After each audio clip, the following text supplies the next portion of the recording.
Hello and welcome back friends. Basically आज का जो वीडियो होने वाला है वो आरटीआर फॉर्म फिलिंग को लेके होने वाला है। जैसे मेरा जो पहले का जो वीडियो था वो रिगार्डिंग दी पेमेंट कैसे करना है भारत कोष पे आरटीआर एग्ज़ाम के लिए ऑलरेडी मैं बना चुका हूँ। अगर आपने अभी तक उस वीडियो को नहीं देखा है तो जल्दी से जाके देख के आ जाइए, फिर उसके बाद ये वीडियो कंटिन्यू कर सकते हैं आप। अभी मैं आपको बताने जा रहा हूँ कि सीओपी फॉर्म क्या है, इसको इसमें क्या क्या चीज़ फिल किए जाते हैं और किन किन बातों का ध्यान रखा जाता है। तो फर्स्ट ऑफ ऑल मैं आपको बता दूं कि जो सीओपी फॉर्म है ये बेसिकली आप डायरेक्टली डब्ल्यूपीसी की वेबसाइट, ऑफिशियल वेबसाइट से डाउनलोड कर सकते हैं, या फिर मैं इसका लिंक डिस्क्रिप्शन में दे दूंगा तो आप डायरेक्टली डिस्क्रिप्शन में से भी डाउनलोड कर सकते हैं। अब आपको मैं बता देता हूँ कि बेसिकली ये 8 पेज का एक फॉर्म होता है, ठीक है, 8 पेज का फॉर्म होता है। और इसके अंदर कुछ जैसे 8 पेज में फर्स्ट सेकेंड थर्ड में तो आपका डिटेल्स फिल करने रहते हैं। नंबर 4 जो रहता है वो आपको गेजेटेड ऑफिसर से स्टैम्प लेना पड़ता है। और सिमिलरली जो होता है 5 इस एडमिशन सर्टिफिकेट, और 6 जो है अटेंडेंस शीट होता है, और 7 और 8 में इंस्ट्रक्शंस वगैरह दिए रहते हैं। तो मैं आपको एक एक पेज अच्छे से खोल के दिखा देता हूँ कि किस पेज में क्या क्या भरना है। तो पहले मैं फर्स्ट पेज में पहले से भर के रखा हूँ, तो आप लोग को दिखा देता हूँ फर्स्ट पेज में आपको क्या क्या भरना है। तो फर्स्ट पेज में बेसिकली आप देख सकते हैं कि यहाँ पे फॉर ऑफिस यूज़ ओनली लिखा हुआ है, बट फिर भी हमें यहाँ पे भरना है क्योंकि यहाँ पे लिखा हुआ है to be filled in by the applicant. तो हमें एक चीज़ का और ध्यान रखना है कि जो भी चीज़ फिल कर रहे हो उसको कैपिटल में भरना है, जो भी चीज़ आप फिल करेंगे उसको कैप्स लॉक में भरना है, ठीक है। तो मैंने अपना नाम लिख लिया है, और नेम के बाद पोस्टल एड्रेस भी यहीं पे लिखना है, और उसके बाद telephone number and mail ID. तो इस तरह का फॉर्मेट आपको यूज़ करना है। यहाँ पे मनीष कुमार, मेरा जो एड्रेस है वो 404 Lakshmi Narayan apartment near Vadodara railway station Gujarat, मैंने पिन कोड भी डाल दिया है। उसके नीचे मोबाइल लिख के मैंने अपना मोबाइल नंबर डाल दिया है 10 डिजिट का। सिमिलरली मेल लिख के अपना मेल आईडी डाल दिया है। फिर उसके बाद हम लोग नीचे आते हैं। नीचे आने के बाद यहाँ पे देख सकते हैं कि सेंटर ए सेंटर है, सेंटर यहाँ पे हम लोग लिख देंगे जो अब नेक्स्ट जो सेंटर एग्जामिनेशन होने वाला है दैट इज़ दिल्ली, ठीक है। तो दिल्ली यहाँ पे हम लिख देंगे, दिल्ली का हमारा सेंटर है। और क्लास ऑफ एग्जामिनेशन तो हम लोग जैसे जानते हैं कि इसमें पार्ट 1 पार्ट 2 दो एग्जामिनेशन होता है, और उसमें भी सिर्फ बहुत लोग जो होते हैं सिर्फ पार्ट 1 देने जाते हैं, और बहुत लोग होते हैं पार्ट 1 पार्ट 2 दोनों दे जाते हैं। हम लोग जो है वो पार्ट 2 देने जाएंगे, फुल देने जाएंगे, ठीक है। तो यहाँ पे हम लोग फुल पे टिक कर देंगे, जैसे यहाँ पे ऑलरेडी टिक किया जा सकता है। फिर नेक्स्ट में आते हैं, अगर जो आपने बैंक जो फीस पेमेंट की बात कर रहा है, तो मंथ ऑफ एग्जामिनेशन हमारा जो अभी नेक्स्ट होने वाला है वो अगस्त में होने वाला है दिल्ली में, ठीक है, 2022 का। और यहाँ पे बैंक डिटेल्स वगैरह जो मांगा गया है, अगर जो आपने पेमेंट कौन से मोड से किया है, तो पेमेंट अगर जो आपने बैंक से किया हुआ है तो बैंक के ड्राफ्ट वगैरह डाल सकते हैं, यहाँ पे उसके नंबर्स डाल सकते हैं। बट आजकल बैंक ड्राफ्ट एक्सेप्टेबल नहीं है, तो ज़्यादातर जो है वो भारत कोष से ही पेमेंट किया जाता है। तो भारत कोष का ही एक्सेप्ट कर रहे हैं, याद रखना इस बात को, भारत कोष से ही पेमेंट करना है आपको। सिंपल यूपीआई से पेमेंट हो जाता है। अब यहाँ पे डायरेक्टली आपको 500 रुपीज़ लिख देना है, ठीक है। और नंबर एंड डेट की ज़रूरत नहीं है, नंबर एंड डेट तब ज़रूरत पड़ेगी जब आप ये बैंक ड्राफ्ट से पेमेंट करेंगे। तो अब दूसरा आ जाते हैं यहाँ पे, state if appearing any other class of COP examination. तो हम लोग कोई दूसरा एग्जामिनेशन नहीं दे रहे हैं, तो हम सिंपली यहाँ पे नो पे क्लिक कर देते हैं। चलो अब आ जाते हैं हम लोग पेज नंबर 2 पे।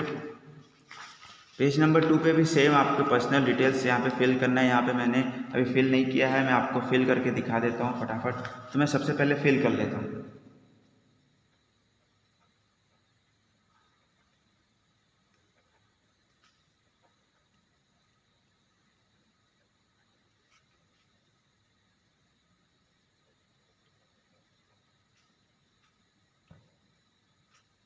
ये मैंने एड्रेस लिख लिया। और आपका अगर जो पोस्टल एड्रेस और परमानेंट एड्रेस दोनों सेम है तो वापस वही चीज़ आपको फिर से लिखना है।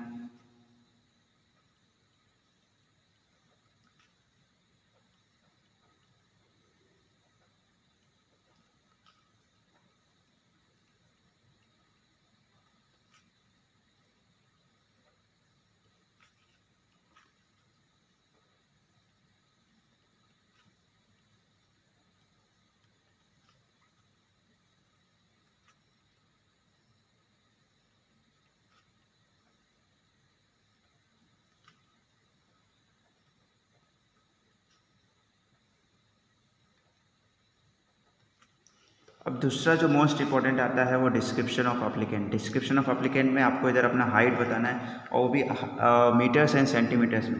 तो मीटर्स में जैसे मेरा है 1.7 मीटर, ठीक है। और सिमिलरली सेंटीमीटर में देखने जाए तो वही 175 सेंटीमीटर हो जाता है। ठीक है। और कलर ऑफ आइस में, तो कलर ऑफ आइस में हम यहाँ पे लिख देंगे ब्राउन कलर का आइस है मेरा। Colour of here is black. और कॉम्प्लेक्शन में हम लोग फेयर लिख देंगे, हम लोग सांवले हैं, ठीक है। और फिर उसके बाद आता है mark of identification. Mark of identification आप कुछ भी डाल सकते हैं, जैसे आपका विजुअल मार्क ऑफ आइडेंटिफिकेशन है, ऐसा कोई मार्क जो आप डायरेक्टली विजुअल हो, सामने से देखने से पता चलता है। तो हम लोग कुछ मेरे फोरहेड पे मोल है तो मैं लिख दूंगा मोल ऑन फोरहेड। आप कुछ भी डाल सकते हैं, आपका जो विजुअल मार्क ऑफ आइडेंटिफिकेशन हो सकता है। नेक्स्ट आता है डेट ऑफ बर्थ। अब डेट ऑफ बर्थ में क्या लिखा है, please attach attested copy of your school leaving certificate और मैट्रिकुलेशन सर्टिफिकेट, ठीक है। तो एप्लीकेशन को यहाँ पे as a proof of birth के लिए leaving certificate, school leaving certificate मांगा गया है। तो मैं यहाँ पे अपना बर्थ डेट डाल देता है 11/09/1998, ठीक है। ये मैं अपना बर्थ डेट डाल दिया हूँ, ठीक है। नेक्स्ट आता है place of birth. Place of birth जो है मेरा गुजरात में ही है, वडोदरा।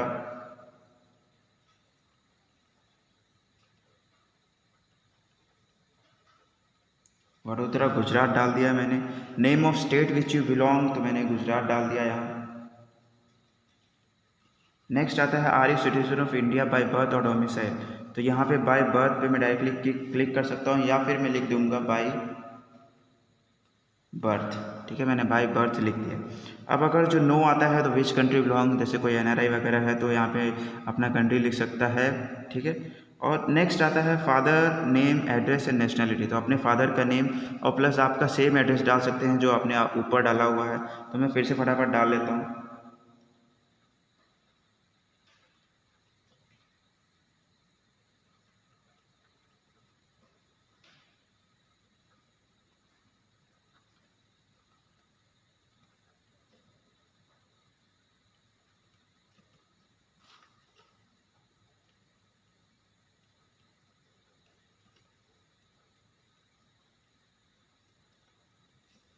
फटाफट मैंने ये एड्रेस डाल लिया हुआ है। अब जो आता है हमारा, ये हमें ब्लैंक छोड़ देना है। Particulars of certificate of competency, हमें इसमें कुछ नहीं करना है। अगर जो हमारे पास कोई है तो हमें इसको फिल करना है, या फिर अगर जो नहीं है तो हम लोग इसको फिल नहीं करेंगे। नेक्स्ट पेज पे आ जाते हैं। नेक्स्ट पेज 3 जो पेज है, it is the declaration page. Declaration page में क्या कहता है कि I hereby solely declare that the foregoing facts are true. हमने जो आगे डिटेल्स फिल किए हैं वो सारे डिटेल्स ट्रू एंड करेक्ट है।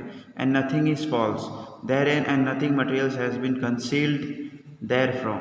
I also agree that in case any information given by me herein before is found false or later date, the certificate of license granted will be cancelled. याद रखना, आगे चल के अगर जो कोई भी सर्टिफिकेट में दे रहा हूँ गलत साबित होता है तो लाइसेंस कैंसिल हो जाएगा। I further solemnly give an undertaking that I will not either directly or indirectly divulge to any person except with lawfully authorized or directed to do so, the purpose or any message which I may transmit or receive by means of any wireless apparatus operated by me or which may come to my knowledge in connection with the operation of the said apparatus, ठीक है। Next point ये कहता है कि I clearly read and understand the rules contain in the Indian wireless telegraphy, okay, rules 1934 and undertake avoid of them, जैसे तुमने ये rules पढ़ के रखा हो, ओके।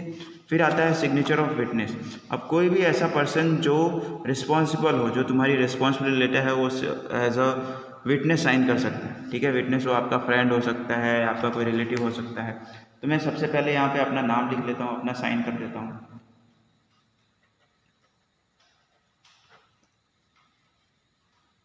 नेम लिखना है कैपिटल में और डेट डाल देना है। डेट आज का है 14/7/22। प्लेस डाल देंगे Vadodara. Similarly signature of witness में आप किसी ऐसे रिस्पॉन्सिबल पर्सन का सिग्नेचर करवा सकते हैं, उनका नेम डलवा सकते हैं, एड्रेस डलवा सकते हैं। एड्रेस में आपका जो लोकेशन है जहाँ के हैं वो, डेट ऑफ साइन, प्लेस, ठीक है। अब उसके बाद आता है कि आई एंक्लोज द फॉलोइंग डॉक्यूमेंट्स। अब जो जो डॉक्यूमेंट्स इसमें एंक्लोज करने हैं, तो पहला हम लोग ने बैंक ड्राफ्ट एंक्लोज नहीं किया है तो इस पर टिक नहीं करना है। Character and nationality certificate yes, domicile certificate if any required नहीं, प्रूफ ऑफ एज LC लगाना है हमें, फोटोग्राफ लगाना है, फोटोग्राफ 2 लगाने हैं, ठीक है। 2 फोटोग्राफ लगाने हैं ऑफ 3/4 सेंटीमीटर की। 1 should be pasted in the space, मैं आगे बताने वाला हूँ। और दूसरा ऐसे ही second one should be enclosed in the envelope and secured in the application form, ठीक है। फिर एंक्लोज्ड सेल्फ एड्रेस स्टैम्प ₹5 का एक स्टैम्प इसके अंदर लगाना है, ठीक है, एक एनवलप पे डाल के उसको भी भेजना है। और यहाँ पे उसके बाद एक सिग्नेचर करना है, signature of applicant page number 3 पे ही, ठीक है। तो मैं फिर से एक साइन कर देता हूँ, ये मैंने साइन कर दिया। फिर आ जाते हैं पेज नंबर 4। अब पेज नंबर 4 है बेसिकली ये मोस्ट इम्पॉर्टेंट पेज है, ठीक है, certificate of character and nationality. ये बहुत इंपॉर्टेंट इसलिए हो जाता है क्योंकि ये बेसिकली यहाँ पे जैसे अपना नाम डाल देना है, श्री में तो मनीष कुमार जो कि मेरा नाम है, और Shri son of Omkar Kumar. Last यहाँ पे देखो लास्ट 1 ईयर से लेके 6 मंथ से लेके 1 ईयर तक का एक्सेप्टेबल है। तो ये आपको नहीं लिखना है, ये बेसिकली आप जिनसे साइन करवाने जाओगे। The certificate should be from any of the following, किससे किससे हो सकता है, तो गेजेटेड ऑफिसर ऑफ सेंट्रल और state government, member of parliament और legislative assembly and sub divisional magistrate officer और तहसीलदार। ये सारे जो रिस्पॉन्सिबल पर्सनस है ऑथराइज उनको ऑथराइज्ड किया जाता है कि वो इन सब इस फॉर्म पे साइन कर सकते हैं। तो आप इनमें से किसी से भी साइन करवा सकते हैं। अब बेसिकली मैं बता देता हूँ कि आपके आसपास कोई सरकारी टीचर है, या फिर आपके बिजनेस के लिए बता दे रहा हूँ, कोई सरकारी टीचर है या फिर कोई MBBS डिग्री होल्डर डॉक्टर है, तो वो भी एक गेजेटेड ऑफिसर माने जाते हैं, तो उनसे आप डायरेक्टली साइन करवा सकते हैं, ठीक है। यहाँ पे वो लोग अपना एक साइन, एक सील लगा देंगे और उनको साइन कर देना, आपको उनके पास जाके ये चीज़ बोलना है, ठीक है। वो बेसिकली आज कोई साइन नहीं करता है, उनको पूरा समझाना पड़ता है कि आप एग्ज़ाम क्यों दे रहे हैं, उसके बाद साइन कर देते हैं। फिर उसके बाद आते हैं पेज नंबर 5 में। पेज नंबर 5 जो है that is the admission certificate, admission certificate. अब इसके अंदर फिर से आपको अपना नाम डालना है,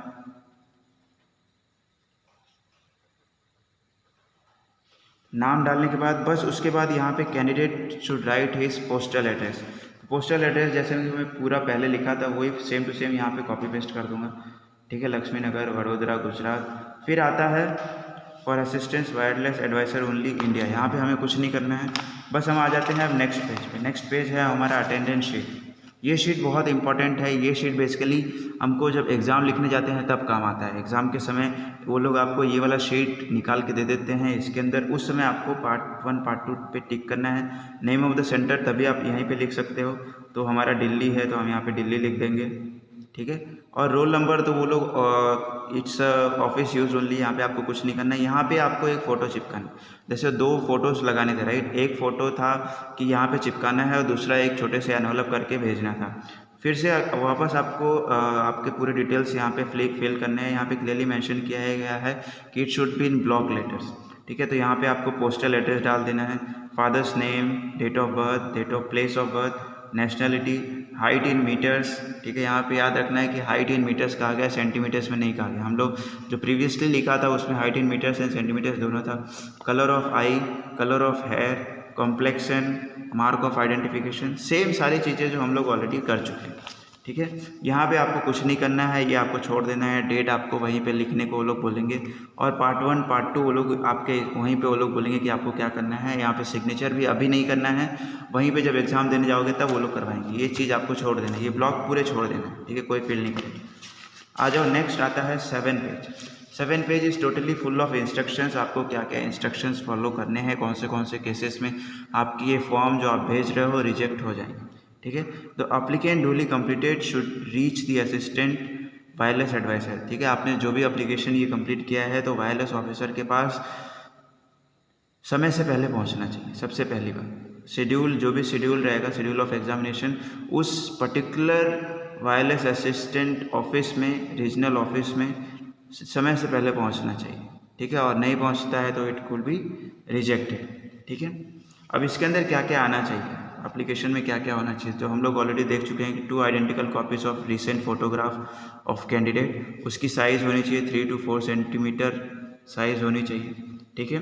नेक्स्ट आता है nationality and character certificate. Nationality and character certificate वो जो पेज नंबर 4 था वो कंपलसरी है, ठीक है, इट इज़ मैंडेटरी, इसको भी कंपलसरी करना है। एविडेंस ऑफ एज में हम LC लगा सकते थे, मेट्रिकुलेशन और लिविंग सर्टिफिकेट यहाँ पे दिया गया क्लियरली। फिर आप जो अगर जो डिमांड ड्राफ्ट से पेमेंट किए हो तो उसका भी एक जेरोक्स कॉपी लगाना है, ठीक है। डोमिसाइल सर्टिफिकेट, अगर जो आप बाय डोमिसाइल इंडियन थे तो, ठीक है। फिर सेल्फ एड्रेस एंड स्टैम्प, ठीक है। एक जैसे कि बताया कि एक छोटा सा एनवलप पतला सा, उसके अंदर आपको 5 रुपीज़ का एक स्टैम्प लेके, ठीक है, उस स्टैम्प का देखो एनवलप का साइज़ भी बता दिया है 23:10 सेंटीमीटर। इस साइज़ का एक एनवलप लेना है, उसके अंदर 5 रुपीज़ का स्टैम्प डाल के आपको भेज देना है और उस एनवलप पे आपका कैंडिडेट का एड्रेस लिखा होना चाहिए, ठीक है। बस यही सब है। और फीस रिसिप्ट, जैसे मान लो अगर जो आप बैंक ड्राफ्ट से पे कर रहे हो तो बैंक ड्राफ्ट का जेरोक्स आपको भेजना है। और एल्स आजकल तो सब ऑनलाइन हो गया है, भारत कोष से अगर जो पेमेंट कर रहे हो तो पेमेंट की रिसिप्ट भेजनी है, ठीक है। ऑलरेडी मैं एक वीडियो बना चुका हूँ कि भारत कोष पे पेमेंट किस तरह से करना है, तो आपको पेमेंट की रिसिप्ट का एक जेरोक्स कॉपी उसके ऊपर भेजना है, ठीक है। नेक्स्ट आ जाओ, पेज नंबर 8 पे आ जाते हैं। पेज नंबर 8 पे भी कुछ इंस्ट्रक्शंस लिखे हैं। यहाँ पे लिखा गया है कि there is no minimum educational qualification prescribed for appearing for this examination.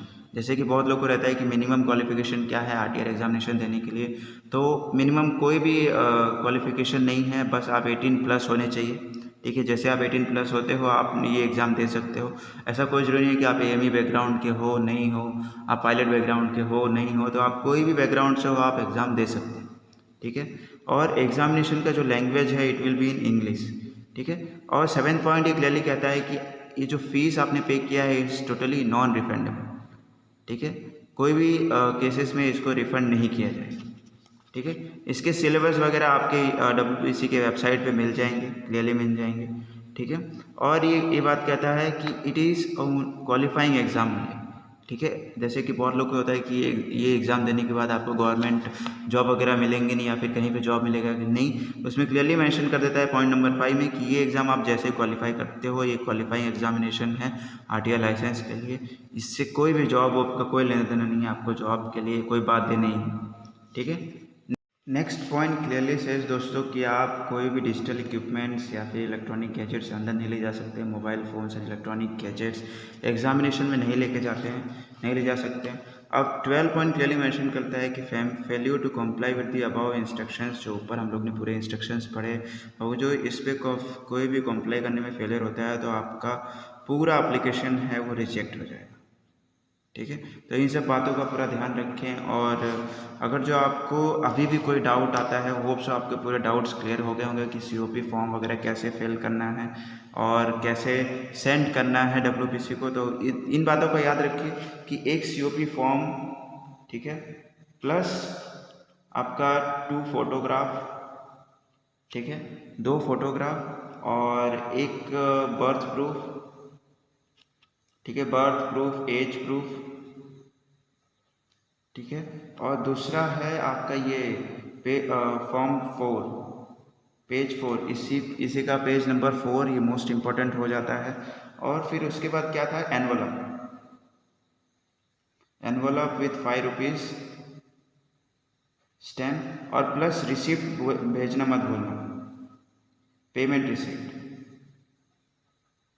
इन बातों का अच्छे से आपको ध्यान रखना है। 1 2 3 4 5 6, ठीक है। कुछ 7 चीज़ें हैं जो आपको इन पूरे डॉक्यूमेंट्स में अच्छे से भेजना है। ये चीज़ अगर जो आप अच्छे से भेज देते हैं तो आपका पूरा फॉर्म रिजेक्ट होने का कोई भी चांसेस नहीं। अगर जो आपको फिर भी कोई डाउट वगैरह है तो कमेंट्स में पिंग करके बताइए। जय हिंद, भारत माता की जय।